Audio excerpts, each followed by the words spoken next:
accountable. And folks in my line of work need to do a better job of saying what our limits are when it comes to accountability. I can't put anybody in jail, Brett, for anything. That was my old job. I can shine the hot white light of scrutiny and let you make up your mind on whether or not you think this person warrants a promotion or whether this person ought to be running the State Department. That's all we can do. None of the other committees looked at Benghazi from pillar to post. We did. And you can minimize, they can minimize the new facts that we found. I think the reality that not a single asset was ever headed towards our folks in Benghazi is a really big deal for the world's most powerful military. That was new.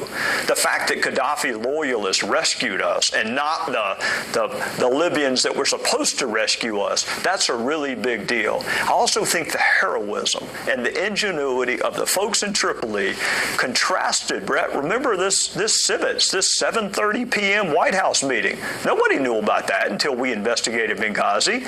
So when I hear folks talking about changing uniform in and out and whether or not we're going to hurt the Libyans' feelings, all of that came from our investigation. Folks who are looking for a smoking gun, it's not a gun case. It's a fire case. So you're not going to find a smoking gun. You mentioned Hillary Clinton in Libya. She was asked in the Commander-in-Chief Forum this past week about Libya, and here's what she said. I put together a coalition that included NATO, included the Arab League, and we were able to save lives. We did not lose a single American in that action. Boy, that'd be news to Ty Wood's widow, whom I talked to just yesterday. It'd be news to Ty Wood's mom, who I stay in contact with, and his father. It'd be news to Chris Stevens' family that no Americans lost their lives. 4 Americans lost their lives. And if it hadn't been for the valor and the heroism of folks in Tripoli, more Americans would have lost their lives. And if it hadn't been for Gaddafi loyalists, the guy that she takes credit for toppling, coming and rescuing our folks from the annex, it would have been a slaughter. So I don't know what the hell she's talking about when she says no Americans lost their lives. She is welcome to take credit for the intervention if she wants to. But with that comes the responsibility of what happened afterward. And Libya is an unmitigated disaster. So she owns that. If she owns the success, she owns the disaster. The email issue came from your investigation. Yes, sir. Now the FBI and their decision. Jim Comey, the FBI director, is defending the decision not to move forward with prosecution. You've talked about what's in those notes and what's not, and the lack of curiosity about intent.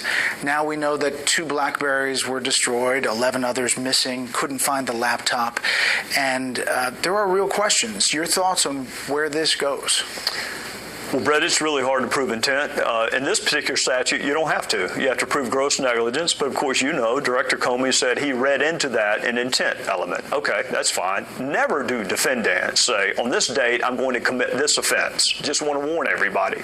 Just so you know, I intend to do this. That never happens. You have to prove intent by circumstantial evidence. So how do you do it? Consciousness of guilt. How do you prove consciousness of guilt? Destruction of evidence. The fact that you concealed it for however many years. All of these emails were concealed from the public record for however many years. And then when we asked for them back, she had her lawyers, not government lawyers. Not government, her lawyers went through and decided what you can see and what you cannot see. And even then, they missed about 15,000. And at the end of all of that, they decided to apply a product called Bleach Bit. Not the delete button, but a hammer and bleach bit to what they claim are yoga emails. It doesn't pass the laugh test. But are you accusing the FBI of conspiracy, of collusion with the administration, of not doing their job? I'm a big fan of the FBI. I'm probably biased towards the FBI, quite frankly, based on my previous job. Fidelity, bravery, and integrity. Those 3 words do not schedule the release of documents on the Friday before a holiday. Fidelity, bravery, and integrity doesn't have a press conference the day after July 4th. Fidelity, bravery, and integrity releases all of the documents, not just her 302, but all of the witness documents, and let all of us, including you, judge the thoroughness of their investigation. I like the FBI. I'm disappointed that the FBI, in my judgment, looked at this case through a political prism. I believe if it were Hillary Jones, the analysis would have been different. And my great fear in life, what happens in a presidential election, we can survive bad presidents, we can survive good presidents. What we can't survive is this notion that there's a two-track justice system based on what your last name is. That we cannot survive. And I'm afraid they applied a different standard because of who she was. Congressman Gowdy, as always, thank you. Yes, sir.